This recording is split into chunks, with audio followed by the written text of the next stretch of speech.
So we have here greenish and kakainin ko to for my dinner. And na-miss ko gumawa ng ganitong kind of video. So, let's eat! So, nag-order ako ng pizza wrap. And ito yung flavor ng creamy spinach.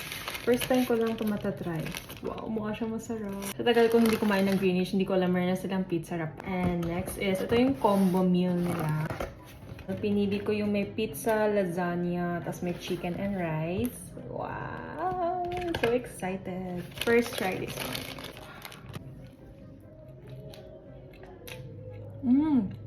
It's good. Look at that.